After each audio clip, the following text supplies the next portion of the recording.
دیکھو میں ہوں مدثر خان. اس وقت ہم ملک عثمان صاحب کے پاس آئے ہوئے ہیں اور ان کے باغیچے میں اس وقت کھڑے ہیں. ماشاءاللہ یہ اولیس کا ٹری ہے اور جس کو زیتون کہتے ہیں.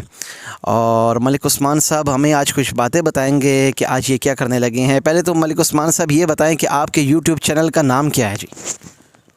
جی مدثر بھائی، میرے یوٹیوب چینل کا نام ہے ٹیکسلا فارمز اینڈ گارڈنز، اور اس چینل میں آپ کو جتنے بھی فروٹ کے ٹریز ہیں، درخت ہیں، پلانٹس ہیں چھوٹے، چاہے وہ چھوٹی جھاڑی دار پھلوں کے پودے ہیں یا بڑے درخت ہیں، تو اور اسی طرح جو مختلف سبزیاں ہیں اجناس ہیں، تو ان کے بارے میں اس میں آپ کو تمام معلومات مل سکتی ہیں کہ ان کو کب لگایا جاتا ہے، ان کو ہارویسٹنگ یعنی کہ ان کی برداشت کا عمل کب کیا جاتا ہے، اسی طرح ان کو کس طرح ان کی کیئر کی جاتی ہے، اسپیشلی ان کو مختلف کیڑے جو ان کو لگتے ہیں ان کو کس طرح پروٹیکٹ کیا جاتا ہے. ابھی جو آج میں جس پودے کے بارے میں آپ کو بتاؤں گا، اس کی ہم زیتون ہے، اور اس کو جو ہے وہ جب تک اس کی پروننگ نہیں ہوگی، پروننگ ہر پودے میں ہوتی ہے، کوئی بھی پھلدار پودا ہے یا ایون آپ نے اگر گھر میں خوبصورتی کے لیے لگائے ہوئے ہیں تو ہر پودے کی پروننگ ہوتی ہے. پروننگ کے بغیر جو ہے وہ پودا، اس کی لوک جو اس کی شیپ ہے یا اس کا سٹرکچر ہے، وہ ٹھیک طرح سے نہیں بنتا. ابھی جو زیتون کا پودا ہے، اس کی میں پروننگ بتاؤں گا اپنے ناظرین کو کہ اس کو کیوں کیا جاتا ہے. پروننگ کے لیے اس لیے ضروری ہے کہ ایک تو جو آپ کہہ سکتے ہیں کہ غیر مفید جو شاخیں ہوتی ہیں جن کے اوپر جو ہے وہ فروٹ نہیں لگتا، ان کو ہم نکالتے ہیں. دوسری اس کے اندر جو 3 Ds ہم ان کو کہہ سکتے ہیں، ڈیمیج، ڈیزیز یا ڈسٹروائے جو برانچز ہوتی ہیں. اسی طرح ایک اور چوتھی چیز جو ہوتی ہے وہ کرس کراس ہوتی ہے، یعنی کہ کراسنگ برانچز، 2 برانچیں آپس میں جو ہے وہ رگڑ کھا رہی ہوتی ہیں، ایک دوسرے کو کراس کر رہی ہوتی ہیں، تو ان کو ہم جو ہے وہ نکال دیتے ہیں. یہ اس لیے نکالتے ہیں تاکہ جب فروٹ ان کے اوپر آتا ہے، جب فلاورنگ ہوتی ہے، اس کے بعد جو ہے وہ پھل بننا شروع ہوتا ہے، تو وہ ایک اچھی کوالٹی کا بن سکے. کیونکہ جو پودے کو ہم کھادیں وغیرہ دیتے ہیں، اگر ہم ان زائد شاخوں کو نہیں نکالیں گے تو یہ ساری جو خوراک ہے پودے کی، یہ دوسری شاخیں لے جائیں گی، تو اس سے جو ہے وہ ہماری فوڈ کی کوالٹی جو ہے وہ اتنی اچھی جو ہے وہ نہیں بنے گی. ٹھیک ہے، اور اس سے جو ہے وہ ہماری محنت جو ہے وہ ضائع ہو جائے گی. پہلے شروع کے 3 سالوں میں آپ نے پودے کا سٹرکچر بنانا ہوتا ہے، پھر ہر سال ریگولرلی جو ہے وہ آپ نومبر دسمبر میں کچھ پودے جو ہیں یا کچھ کی جو ہے وہ جنوری کے اندر جو ہے وہ پروننگ ہوتی ہے. اچھا عثمان صاحب یہ بتائیں کہ یہ جو پودا آپ نے لگایا ہے اس کی عمر کتنی ہے؟ یہ کتنا ٹائم ہو گیا ہے جو اتنا اس کا قد ہو گیا ہے؟ یہ اگلے سال جو ہے وہ فیبرری میں 3 سال کا ہو جائے گا. ٹھیک ہے عثمان صاحب آپ ہمیں یہ بتائیں کہ اب یہ شاخوں کی جو کٹنگ ہے یہ کیسے ہوتی ہے، اس کے بارے میں آپ ہمیں انفارمیشن دیں اور کٹنگ کر کے بھی بتائیں جی. یہ سب سے پہلے یہ دیکھیں، آپ یہاں پہ اگر مدثر بھائی آپ فوکس کریں تو یہ بالکل 90 ڈگری کے اوپر جو ہے وہ شاخ جا رہی ہے، اور اس کا کوئی فائدہ نہیں ہے. یہ اس کے اوپر جو ہے وہ پھل نہیں لگے گا، یہ جسٹ ریسورسز کو جو ہے وہ ڈرین کرتی رہے گی پلانٹ کے جو ہے. اور یہ ساتھ میں جو ہے وہ اس کو یوں رگڑ بھی کھا رہی ہے، یہ آپ دیکھ سکتے ہیں. تو اس کو جو ہے میں یہاں سے جو ہے وہ اس کو ریموو کر دیتا ہوں. اچھا یہ آپ دیکھیں، اس کو جو ہے وہ میں نے ریموو کر دیا ہے. اسی طرح یہ کور جو ہے وہ اوپر جا رہی ہے، اس کو بھی جو ہے وہ آپ نے کوشش کرنی ہے ناظرین کہ 45 ڈگری کے اوپر جو ہے وہ تھوڑا سا ترچھا کاٹ لگے، کیونکہ جب بارش کا پانی اوپر سے آئے تو یہ پانی جو ہے وہ نیچے چلا جائے، اس کے اوپر رکے نہ. اگر پانی رکے گا تو پھر اس کے اوپر جو ہے وہ مختلف فنجی سائڈز وغیرہ کا جو ہے وہ بیماریوں کا اٹیک ہونے کا خطرہ ہوتا ہے.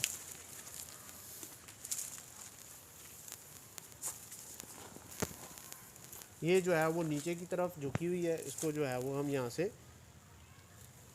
نکال دیں گے.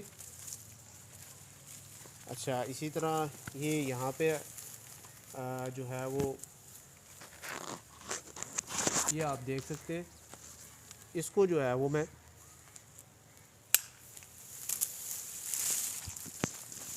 یہ نکال دیا. ٹھیک ہو گیا جی. یہ دیکھیں آپ، یہ بھی 90 ڈگری کے اوپر جا رہی ہے بالکل، اس کو بھی جو ہے وہ یہاں سے ہم نکال دیں گے. اسی طرح یہ کور جو ہے وہ اوپر کی طرف جا رہی ہے،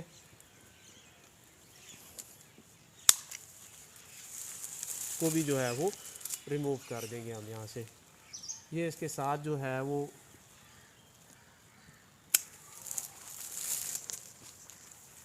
اچھا اب جو ہے وہ ایک چیز کو ناظرین آپ نے مد نظر رکھنا ہے، وہ یہ ہے کہ آپ یہ کا جو ٹری ہے یا درخت ہے وہ ایک سٹیم کے اوپر جائے، ٹھیک ہے. اور شروع میں ابھی یہ جو ہے وہ اس طرح سے ٹرین نہیں ہو سکا. پہلے 3 سالوں میں آپ نے اس کو ٹرین کرنا ہوتا ہے یا 2 سالوں میں. اور اس میں یہ ہے کہ آپ نے نیچے سے 2 جو ہے وہ مین برانچز 3 چھوڑ دینی ہے. اور یہاں سے جب آپ کا پودا 1 سال کا ہوتا ہے تو آپ نے یہاں سے اس کو کاٹ دینا ہوتا ہے. ابھی یہ بہت جو ہے وہ بڑھ گیا اور ابھی میں اس کو پہلے 2 سالوں میں کاٹ نہیں سکا ہوں، ٹھیک ہے. جس کی وجہ سے آپ نے اس کا جو سینٹر ہے وہ اوپن رکھنا ہے، ٹھیک ہے. جب تک آپ اس کا سینٹر اوپن نہیں رکھیں گے تو جو نیچے کی شاخیں ان کے اوپر جو ہے وہ سن لائٹ اور جو ہوا کی کراسنگ ہے وہ ٹھیک طرح سے نہیں ہوگی.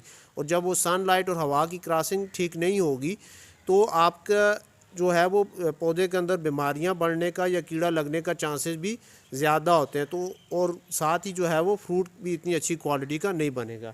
اب یہ دیکھیے یہ بھی جو ہے وہ اوپر اس کو کر رہا ہے، تو اس برانچ کو بھی میں یہاں سے جو ہے وہ ریموو کر دوں گا. ٹھیک ہو گیا جی. ماشاءاللہ عثمان صاحب، آج تو آپ نے بہت سی انفارمیشن ہمیں دی. اور آگے بتائیں ابھی آپ کا کتنا اس میں کٹنگ باقی ہے؟ یہ ہے اس پہ کافی کٹنگ باقی. یہ 2 جو ہیں وہ شاخیں جا رہی ہیں، ٹھیک ہے. یہ چھوٹی شاخ ہے، اس کو میں یہاں سے ایسے ٹرم کر دوں گا اور اس کو بھی جو ہے وہ میں ریموو کر دیتا ہوں. ساتھ میں جو شاخ جو ہے وہ اگر آپ کی یہ جو شاخ ہے اب اس کو دیکھیں، یہ بالکل جو ہے وہ ٹیڑھی ہو گئی ہے اور یوں جو ہے وہ زمین کی طرف جا رہی ہے، ٹھیک ہے. زمین کی طرف جا رہی ہے تو اگر اس کے اوپر لیٹ سپوز یہ کو اس کو کیڑے نے بھی بڑا خراب کیا ہوا ہے. اس کا جو ہے وہ کیڑے کو جو لگتا ہے اس کو وولی ایفڈ کہتے ہیں، سفید کلر کا ہوتا ہے، بالکل جیسے روئی جو ایسی کوئی سفید سی کوئی کریم جس کسی نے لگائی ہو پودے کے اوپر تو اس طرح کی لگی ہوتی ہے، ٹھیک ہے. یہ آپ دیکھ بھی سکتے ہیں، ابھی بھی اس کو جو ہے وہ لگا ہوا ہے. سے دیکھ سکتے ہیں کہ اولیوس ٹری کی پروننگ مکمل ہو چکی ہے اور یہ ہمارے بھائی عثمان صاحب کی بہت ہی بڑی محنت ہے اور انہوں نے اس پر بہت محنت کی. اور عثمان صاحب آخر میں آپ کیا کہنا چاہتے ہیں؟ جی یہ مائک پکڑ کے مائک میں بتائیں گے. جی میں آخر میں یہ کہنا چاہوں گا کہ اگر آپ کو مزید دیکھنا ہو کہ باقی پودوں کی جیسے آلو بخارا ہے، آڑو ہے، خوبانی ہے یا مالٹا ہے، موسمی ہے، لیمو ہے، چائنا لیمن ہے، اس میں یوریکا لیمن ہے، تو ہمارے چینل کو سبسکرائب کریں تاکہ ان پودوں کی جو شاخ تراشی کا جو ہے وہ سیزن شروع ہو چکا ہے تو ہر پودے کے بارے میں جو شاخ تراشی اس کی کس طرح کی جاتی ہے، کیونکہ جو پتجھڑ پودے ہوتے ہیں یعنی جن کے سردیوں میں پتے جو ہیں وہ گر جاتے ہیں ان کی پروننگ جو ہے وہ سٹرس یعنی کہ لیمو اور مالٹے سے جو ہے وہ ڈیفرنٹ ہوتی ہے. تو آج کے لیے اتنا ہی. انشاءاللہ جو ہے وہ بہت جلد جو میں ایک نئی ویڈیو کے ساتھ جو ہے وہ آپ کے سامنے جو ہے وہ حاضر ہوں گا. تب تک کے لیے بہت بہت شکریہ.